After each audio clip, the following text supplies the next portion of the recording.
एक बड़ी खबर जनपद देवरिया के फाट परानी से हमारे जिला संवाददाता प्रमोद गुप्ता की रिपोर्ट। साइबर फ्रॉड पर साइबर अधिकारी उप निरीक्षक दुर्गेश बर्नवाल ने तहसील परिसर स्थित एडवोकेट रजनीश तिवारी के चैम्बर में उपस्थित लोगों को जागरूक किया और वहां मौजूद लोगों में एडवोकेट रजनीश तिवारी, राकेश मणि तिवारी, मानवेंद्र शाही, अभिषेक श्रीवास्तव, गौरव मिश्रा, सचिदानंद पांडे, अखिलेश्वर गुप्ता सहित अनेकों लोग इस साइबर अपराध पर हुए जन जागरूकता कार्यक्रम में शामिल हुए।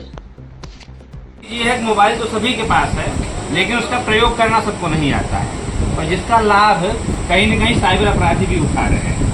ठीक है, समस्या क्या आ रही है?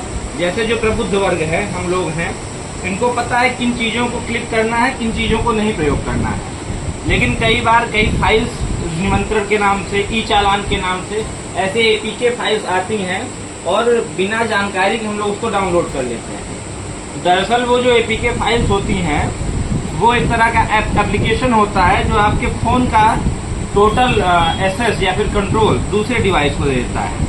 उसके बाद अपने मोबाइल फ़ोन में आप जो भी गतिविधि करते हैं वो दूसरे डिवाइस में भी रिकॉर्ड होता रहता है और आपने जब कोई ट्रांजैक्शन किया तो आपका यूपीआई पिन भी उन्हें पता चल जाता है और आपका सारा अकाउंट का पैसा वो गायब कर सकते हैं। ऐसी स्थिति में क्या करें? अगर आपको पता चलता है कि ई स्कैन आ रहे हो, आपके मोबाइल में कोई ऐसी वेबसाइट, कोई ऐसा ऐप डाउनलोड हो गया है जिसकी वजह से आपका पैसा कट सकता है, सबसे पहली बार अपना बैलेंस बिल्कुल ना चेक करें, किसी को ट्रांजैक्शन बिल्कुल ना करें। ये दो चीजें आप ना करें। अपने मोबाइल में हमेशा 2 फैक्टर ऑथेंटिकेशन, आपका जो व्हाट्सएप होता है उसमें डबल लेयर का प्रोटेक्शन रखिए ताकि आपके व्हाट्सएप को कोई हैक ना कर सके। ठीक है, इन 3 चीजों के अलावा एक सरकारी ऐप है ई स्कैन। ई स्कैन ऐप को आप डाउनलोड करेंगे, उसको परमिशन देंगे तो आपके पूरे फोन को वो स्कैन करके उसमें जो भी मालवेयर या वायरस होता है उसको वो चिन्हित करके आपको अलर्ट भेजेगा। आप उसको डिलीट करके अपने फ़ोन को सेव कर सकते हैं। और अपने मोबाइल में या फिर किसी के भी मोबाइल में ऐसी स्थिति होती है कि आपके मोबाइल का एक्सेस कहीं और चला गया है तो सबसे पहले आपको एयरप्लेन मोड पे डालकर फ़ोन को, सिम को निकाल लेना है। उसके बाद किसी वाईफाई से कनेक्ट करके तब उसको ई स्कैन डाउनलोड करके अपने फ़ोन को जो है आप प्रूफ कर लेंगे, उसको सुरक्षित कर लेंगे।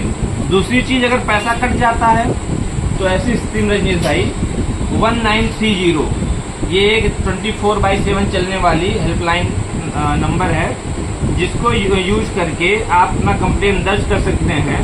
उसमें बहुत बेसिक चीज़ें पूछी जाती हैं। बेसिक चीज़ों में क्या क्या आता है?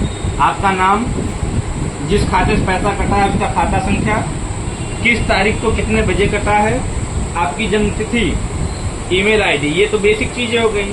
साथ ही हर ट्रांजैक्शन का एक यूनिक ट्रांजैक्शन रेफरेंस नंबर होता है। अगर यूपीआई के माध्यम से पेमेंट किया गया है तो जैसे मोबाइल नंबर 10 अंक का होता है वैसे यूटीआर नंबर 12 अंक का होता है, वो आप बता देंगे तो 90% केस में पैसा जो है होल्ड हो जा रहा है। 10-5% केस ऐसे हैं कि अगर बहुत डिले हो गया या फिर पैसा तुरंत किसी ने एटीएम से निकाल लिया तो उसमें प्रॉपर इन्वेस्टिगेशन बाद में की जाती है। लेकिन 90% केस जिसमें आपने समय से रिपोर्ट कर दिया उसमें पैसा होल्ड हो रहा है। अब 3,40,000 का एक केस अभी हमारे यहाँ का है, उसमें 2,92,000 होल्ड हुआ है। ठीक है, लगभग आप मान के चलिए कि 80 से 85% पैसा उसका सेफ हो गया है और जब होल्ड हो गया तो कोर्ट के आदेश से आपको वो पैसा मिल जाएगा। ठीक प्रमोद भाई, और अपना सर शुभ नाम बताइए। मेरा नाम है सब इंस्पेक्टर दुर्गेश बर्नवाल। मेरी पोस्टिंग थाना भाटपारा जनपद देवरिया में है और आज मैं रजनीश भाई से ऐसे ही औपचारिक मुलाकात के लिए आया था। रजनीश भाई ने साइबर के बारे में कुछ जानकारी की इच्छा प्रकट की, इसीलिए मैंने सभी लोगों को एकत्र करके यह जानकारी बताई है।